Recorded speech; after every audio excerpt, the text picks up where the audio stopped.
Have you ever looked at your notebook, seen your furniture sketches, and thought, these are pretty good, but how do I turn this into real money? Here's the truth. People don't just buy art. They buy ideas, clarity, direction, inspiration, and vision. And if you can sketch furniture, even simple sketches, there's a real marketplace for what you create. In this video, I'm going to show you how to make money by selling your furniture sketches step by step, including what kinds of sketches people actually pay for, how to decide what to sell so you're not guessing forever, how to present your work professionally, where to sell it online, how to price your sketches without undercharging, how to avoid common beginner mistakes, and how to build momentum so this becomes more than a one-time attempt. Let's start with the most important question. Who is going to pay for your sketches? Furniture sketches are useful to a lot of different people. Furniture designers, interior designers, and home stylists may need quick visual references like mood board inspiration, concept sketches, style direction, and alternative room or layout ideas. Small businesses may use sketch-style visuals for product marketing, social media content, and website thumbnails or catalog previews that look designed rather than generic. Some creators, YouTubers, bloggers, and Instagram accounts use furniture sketches as visual assets for videos, blog illustrations, and social graphics. There are also hobbyists and collectors who like the aesthetic of handmade sketches and the craftsmanship behind them. And surprisingly, there's demand for the look of furniture sketch art itself, including minimalist line art prints, blueprint-inspired drawings, and vibe pieces that match popular decor styles like mid-century or Scandinavian design. The key takeaway is that you're not just selling a drawing. You're selling a visual solution someone can use, display, or base a decision on. Your job is to create what someone else will find valuable, not only what you personally enjoy drawing. Now that we know who buys, the next move is to decide what kind of sketch you'll sell. If you keep it vague, furniture sketches sales will be harder because it becomes unclear what you actually offer. Instead, pick a specific category so marketing, pricing, and audience growth all become easier. One strong direction is clean line art sketches that feel minimal and modern, which work well as printable wall art, digital downloads, brand assets, and social media visuals.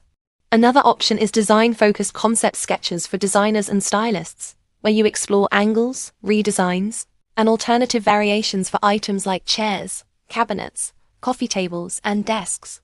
You can also go for product-style sketches that look like a professional catalog item, such as front and side views or even simplified isometric angles, because furniture businesses love anything that appears immediately usable.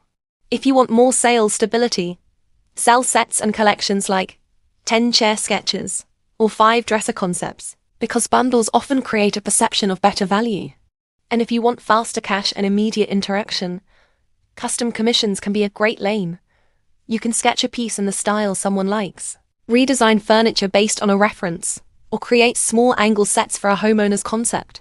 You can start with one direction and expand later, but don't try to do everything at once. Once you choose what you'll sell, you need a style that stays consistent. This is where many beginners lose momentum even when their skills are strong. Buyers want to know what they're getting. Consistency signals quality. That means you shouldn't change your look drastically from sketch to sketch. Choose a recognizable visual approach and build around it, whether that's pencil sketch with soft shading, crisp ink line art, blueprint or architectural style with measurement marks, watercolor furniture sketches with a cozy feel, charcoal with dramatic texture, or a clean digital sketch look that feels modern and polished. Consistent style doesn't mean boring or copying. It means your audience can instantly recognize your work and trust it will match their taste and their purpose. When that trust builds, people buy again, not just once. Next, focus on creating products people can buy easily. Most buyers don't want a random loose sketch. They want something clear, organized, and simple to use. That's why packaging matters. Digital downloads are the easiest format because they scale quickly and deliver instantly.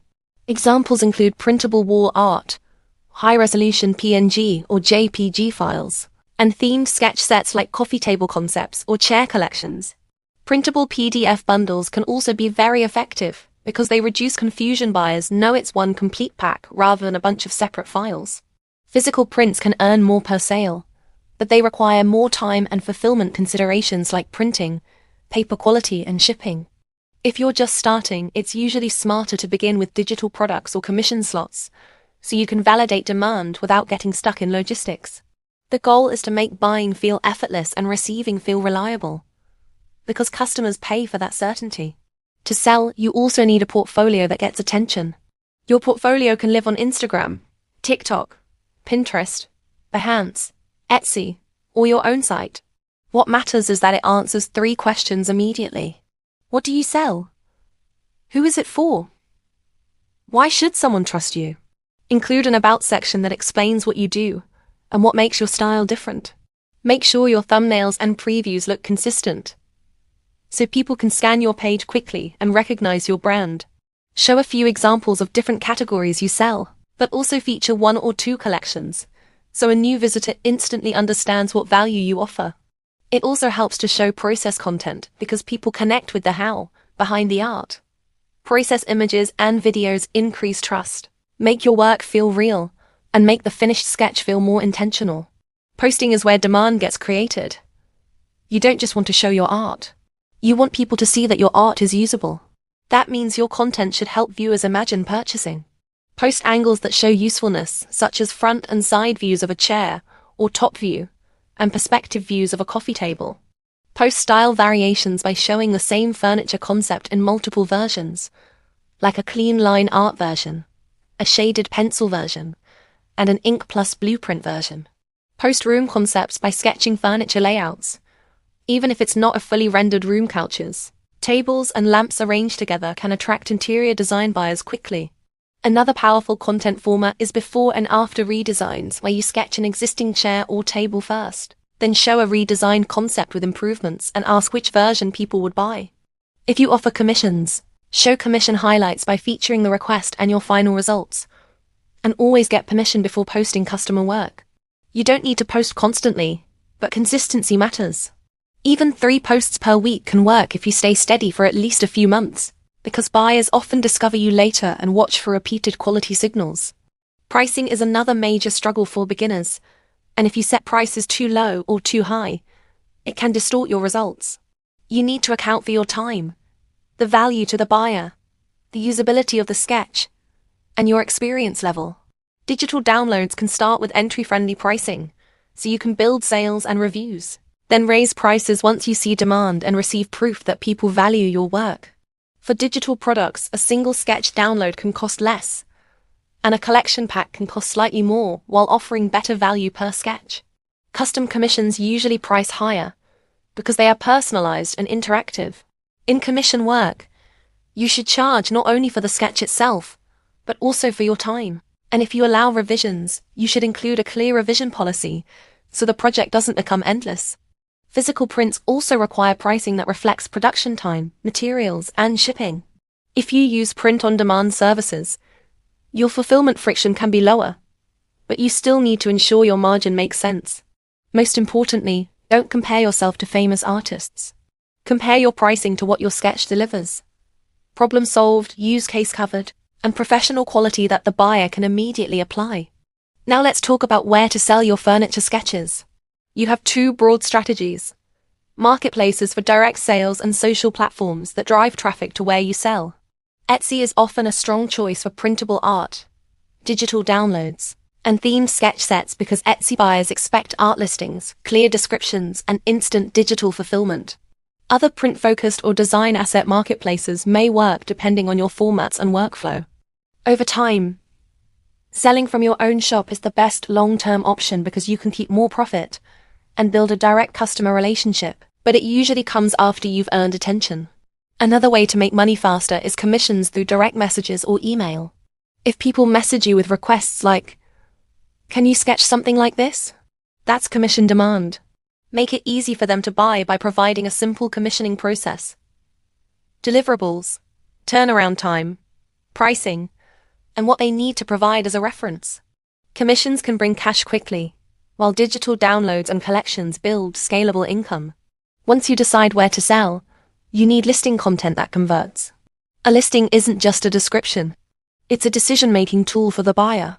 Start with a clear, specific title so buyers instantly understand what they're getting, such as minimalist chair sketch printable, instant download. or modern coffee table concept sketch set, digital download. Then clearly state what they receive, like the number of high-resolution files, the file types, any printable size options, and whether delivery is instant download. Explain the use case so the buyer can connect your product to their needs, such as interior design projects, wall decor, studio references, or branding visuals. If you sell prints, include size details, resolution, and quality notes. If you sell commissions, include turnaround expectations and what factors affect delivery time. Use clear images and previews because buyers are visual and will hesitate if they feel uncertain. The more you reduce confusion, the more likely you are to convert views into purchases. If you want income that doesn't depend on randomness, you need a repeatable sketch-to-sale system. First, choose a theme, like a set of Scandinavian chair sketches or modern cabinet concepts. Then build a batch instead of making one piece and hoping it sells. A batch creates more listings and more chances for people to discover your work. After sketching, clean up final art so lines look crisp, spacing is consistent, and exported files are readable and high quality. Next, package your work into an easy-to-buy product, whether that's a downloadable bundle or individual files within a collection. Then post content that supports your listing by sharing process shots, close-ups of texture and line quality, and a final preview that looks like the buyer's end result. Finally, track which themes and formats perform best. If one style gets favorites or consistent clicks, do more of that. This turns sketching from an activity into a strategy. As you scale, avoid beginner mistakes that quietly stop sales. One common issue is posting without making it obvious what the buyer can buy. If someone loves your art but doesn't understand what you sell, you won't convert interest into revenue. Another issue is inconsistent style, where every piece looks different enough that buyers feel uncertain about quality and what they'll get next. Don't underprice forever. Underpricing can feel safe at first, but once you see people buying, it means your work has value. Raise prices gradually and continue improving your presentation and product quality. Also, avoid having no niche. I sell furniture sketches is too broad. Instead, pick a category such as blueprint furniture drawings, minimal line art views, chair and table concept sets, or mid-century themed print collections. If you show commissions, always handle permissions responsibly so you don't violate privacy or trust. And don't overpromise turnaround times. It's better to set a realistic estimate and deliver early than to promise speed and fall behind. Over time, you can grow from a sketcher into a seller through clear phases. Start with starter sales by offering a small set of digital downloads, posting consistently for several weeks, and gathering buyer feedback or reviews that validate your product. Then build collections so your listings feel like bundles. You can offer small discounts, and you give buyers variety within one purchase. Next, add custom commissions for higher value orders, and also use commission work to generate fresh portfolio pieces that you can show publicly with permission. After that, scale by creating repeatable designs and expanding your brand within your style, so you keep recognition. Finally, systemize marketing by building an email list, driving traffic from social, and adding new listings on a predictable schedule, whether it's weekly or every other week. You don't need to become famous. You need product clarity, consistent output, and continuous improvement in packaging, pricing, and presentation. To wrap it all up, here's what you can do starting today. Don't just make sketches that match what buyers need. Pick a category such as clean line art, design concept exploration, product style views, or themed collections. Keep your style consistent so people trust your quality. Package your sketches like real products using digital downloads, printable sets, or commissions. Post content that demonstrates usefulness by showing angles, variations, room concepts, and process. Price fairly, then adjust upward as demand and proof grow. And sell through platforms where buyers already expect art, printables, or design assets. Then expand into commissions and collections once you have momentum. Now, for your action step. In the next 30 minutes, choose one theme you want to sell. Create a mini set 3 to 5 sketches, so you have something concrete to list. Then prepare one listing draft or one post idea that clearly shows what buyers get and how to use it. If you do that today, tomorrow you're no longer stuck in, I should sell my sketches territory. You're moving toward actual income. If you found this helpful, Subscribe and drop a comment with what kind of furniture you want to sketch first. Like chairs, tables, cabinets, desks, or full room concepts. And tell me what style you draw in right now: pencil, ink, digital, watercolor, because that helps determine the best category to target first. Thanks for watching, and I'll see you in the next video where we turn more of your sketches into real sales.